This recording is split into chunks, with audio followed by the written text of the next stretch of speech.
Hello and welcome to the Rise Above the Grind podcast. I am your hostess, Alissa Bickar, the Consultress. And today I have a special conversation, a three-way panel conversation for the real estate investor and the savvy entrepreneur. So we have with us Steven Weinstock, who is in real estate himself, manages, runs, owns, property manages. It's almost like you wear all the hats, Steven. So welcome to the show. How are you today? Thank you so much for having me. I appreciate it. Right on.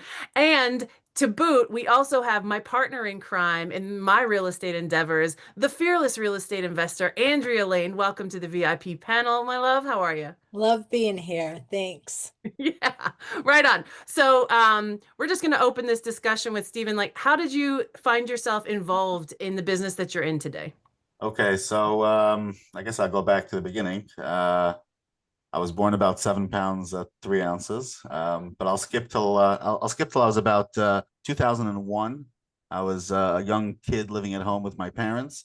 I was 2 or 3 years out of high school, and I had a corporate job, and I wanted to get into real estate. Found a one-family home about 90 minutes or no, about an hour away from where I live. Took the plunge, put 10% down. Back then, you were able to do that. And my goal was to own just one, pay it off over 30 years, have an extra 401k, so to speak, and I could sell it off at that time. But after about 3 months of collecting rent, the numbers really started clicking. Debt pay down, appreciation, some rental income, really made me feel good. So, second, third, fourth, and next thing you know, it was my full life. Oh, I love that. I got involved and then it took over, and goodness, do I love that that's here now. Oh So, yeah, I mean, you have a lot of people get into it by being an accidental landlord. They own a house, they move away for a job, they couldn't sell it for whatever reason, they love owning it, and et cetera, et cetera. Yeah, we speak to a lot of people like that who accidentally get into real estate and then they find they love it and they build themselves a business. Well, they build what they want to be a business and they actually build themselves a job because they don't know how to do it. They don't manage it. They don't, all those things that come behind all your processes and procedures don't sort of build in when you buy one accidentally. Even when you buy one on purpose, you don't really always know how the flow goes. Um, mm, so I get it. I love that you decided to stick with it because I think personally, I want 10,000 single family units. I'm getting rid of all my apartment buildings. Um, that's where my head's at. So that's great.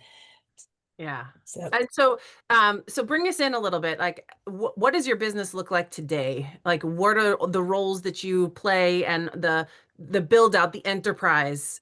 Because, like Andrea said, often accidental landlords turn into really great real estate investment business owners, but sometimes get stuck somewhere in the middle. How did that journey kind of play out for you, and where do you find yourself now? Sure, sure. So, luck is always a good thing. And the question is, how do you maximize the luck? So, I was lucky where my first deal I did um, was not a failure, meaning it wasn't a home run, but it was, moving on smoothly.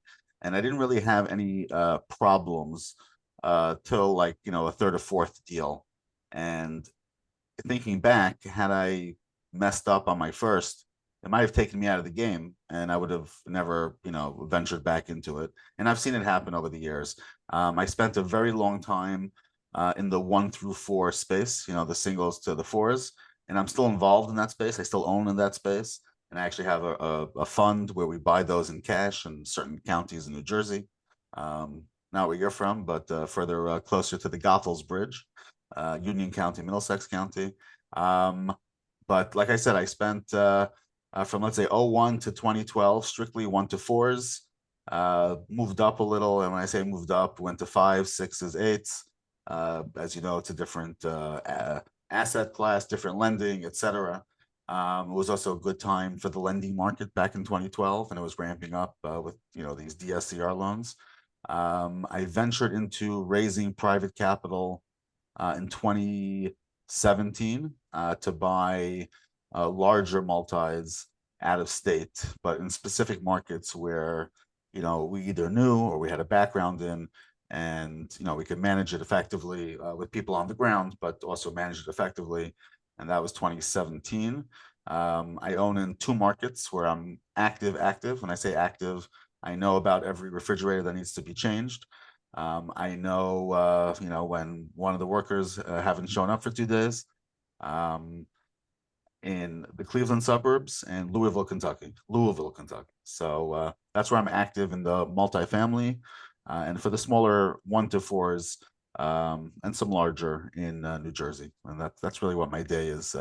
It's a full day, management on multiple properties, lots of emails, chain emails that I'm on, and it's hard to decipher if I'm the one who needs to respond or am I just passing through.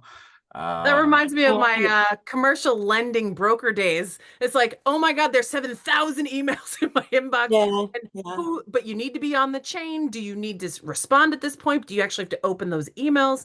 Uh, I love it. So you've turned it into a full-time career for yourself, and you're using all of your acumen that you got along the way to be able to kind of facilitate all these different pieces of your business. Now, I know Andrea's got some kind of question for you, so I'm just going to pop the mic over to her mouth.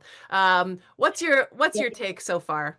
Yeah, so I have to tell you, I love raising money's fun, right? I like doing that. I love real estate, but I hated property management. We used to manage over 600 properties, and I will tell you, there wasn't a day that I said I love to wake up in the morning. And I didn't do most of the work, so it was just getting the residuals from the real company that we owned. And so, God bless you. I think that's what I have to say, because property management is a struggle, and that is where you get all the calls. It could be very profitable, but the work is there. So I'm going to say and put it on the record. I also hate property management. I really do. High five. Um, Just saying. I'm at the level where I don't get the 2 a.m. phone call, although there really isn't too many 2 a.m. phone calls. But I do hear about the 2 a.m. phone call at 9 a.m., 10 a.m. But so that's one change. But I agree. Property management is a real pain in the what.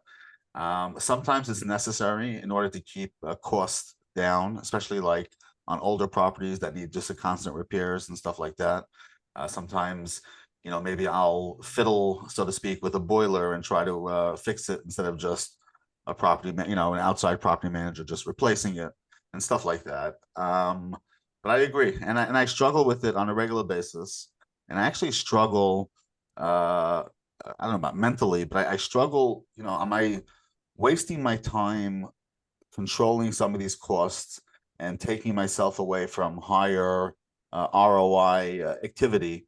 And it's very possible I'm doing it and missing out. Um, but I'm human. I live to another day. So go ahead. I see both of you raising your hands. I'll Listen, take you Go both. ahead Go. and then we use hand signals like this. It's like, oh, oh, oh, me. I we're got this. Italian. This is what happens. So what I heard was there's opportunity costs in what you pay attention to.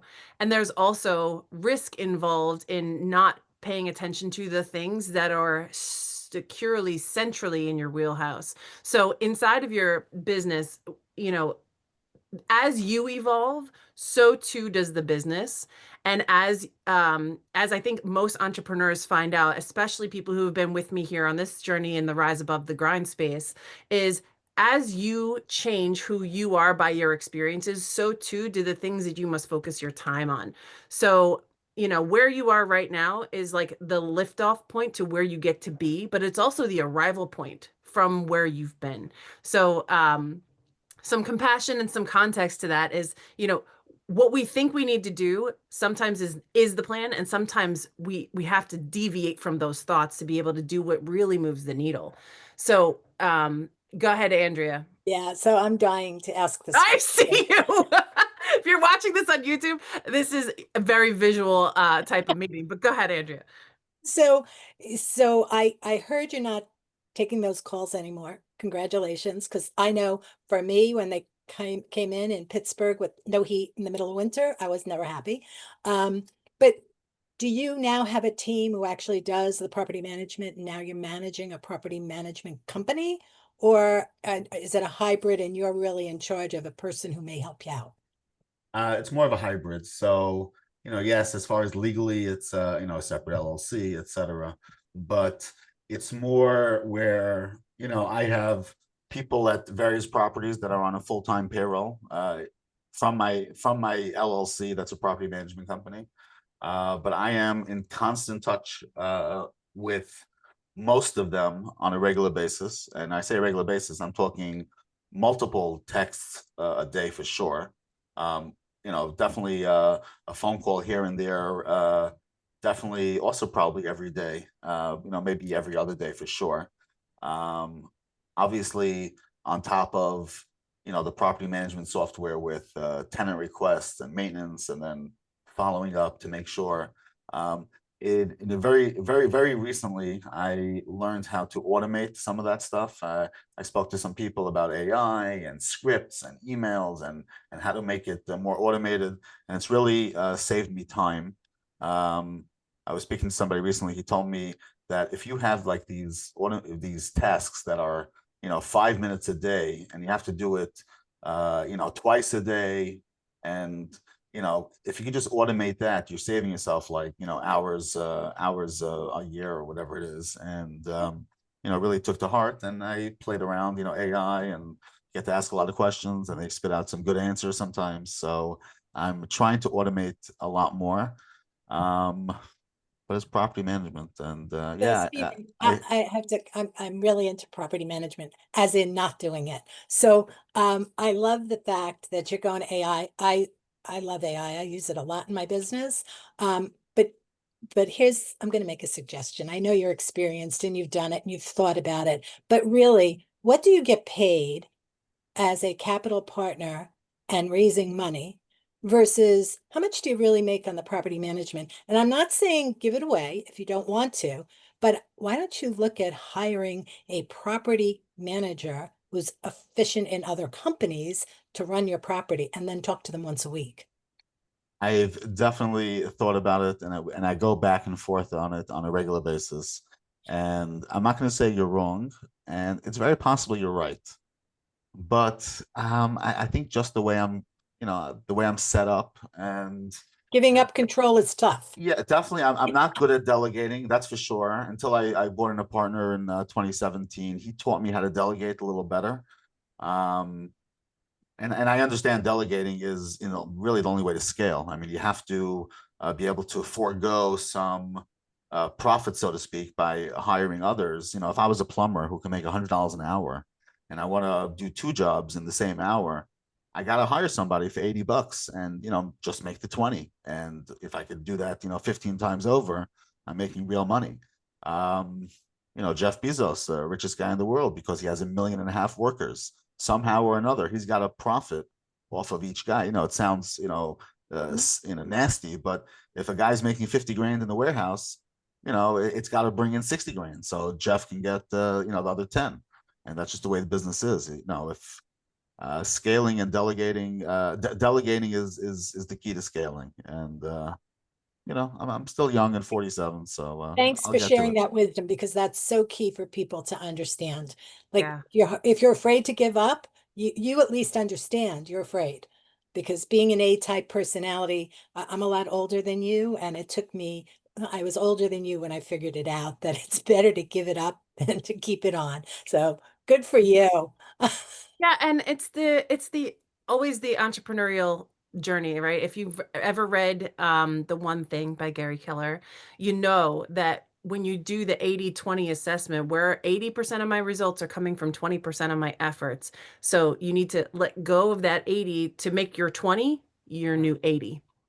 And then as you grow, like we were saying before, in that evolution, you have new awarenesses, you have more experiences, so you can dial in even further. I call it it's like the paradox of whittling. I'm like, if I keep whittling, there's not going to be any more of me left. But as you get more mastery, the less and less you are designed to do and that you want to do. So, this is just, entrepreneurship kind of 201, not 101, but it's learning as you grow to say no to even more things. Like staying in control is the reason why most of us got into business. We didn't want a boss, we didn't want somebody lording over us. We wanted to make all the decisions. And then most of us, speaking from experience, become the worst employee ever. And so using that wisdom to know like, okay, what is for me and what do I need to outsource that maybe I can project manage, maybe I can hold people accountable, but certainly as you grow and as your portfolio grows, as your business grows, you need to take the time to reflect. It almost becomes more of an imperative to take more downtime to reflect on where your time is being well spent, where your attention is being well spent. Because in today's age of disruption, there's infinite possibilities for distractions. There's infinite possibilities for rabbit holes to make efficient. But if you make the wrong thing efficient that's not central to where your business is going, you've now wasted time making efficiencies. Yeah? You're definitely right. What you just said is better than therapy, and we should book this podcast once a week just for my benefit, and people could listen in. But you're 100% right, and everything you're saying is correct. But I'm not always great, and I'm not the only one, but at taking the best advice that's available out there and mastering it and doing it. And you're 100% correct. It's just a matter of everyone sins. The question is how good you can get at not sinning, so to speak. You're right. I love that. Andrea's testifying over here. Oh, me too, right? Me too. The only reason I know there is because I go there. And I constantly have to hoist myself back out. I had a really great mentor in Patty Aubrey, and she said to me one day, she's like, this is the best phrase you'll ever hear. It's take my advice. I'm not using it. And when you hear yourself saying that or acting like that, that's when you need to start taking your own medicine. And Yeah, I'm yeah. like so thankful for the growth experiences because you're right. The more that we do that takes us off course informs us what the path really is. And so I want to just thank you for being here today to kind of take a little bit of a deconstructive look at what it takes to be a successful business owner, as well as an individual who continues to grow and expand through the pursuit of business. Because in this age of disruption, we are more valuable becoming more of who we're meant to be than what society has told us, what the industrial age has informed us to like sit down, shut up, screw the screw, be a cog in a wheel. Like entrepreneurship saves the world because we keep questioning everything that's in front of us. We keep looking at things and going, I wonder what opportunity this is. It's not a problem or a roadblock, it's just a puzzle. So any last words of wisdom, Stephen, and kind of allowing people to understand where they can come to find you to engage more in what value you're bringing into the world? Yeah, so first of all, thank you for having me. You guys were great. And self-reflection sometimes is the best. And sometimes it's hard to just self-reflect, but when you hear it verbalized by somebody else, it really hits home. So, I really gained a lot really just from these last few minutes that we were talking. And every time I have these types of conversations, it does help me grow in the future. Sometimes not right away, but the build up of a few different times, and then I'll finally take the leap. But you're correct. In order to scale, you really have to have the correct mindset and know how to delegate correctly, and taking your 9 to 5 and really maximizing your hourly rate, so to speak.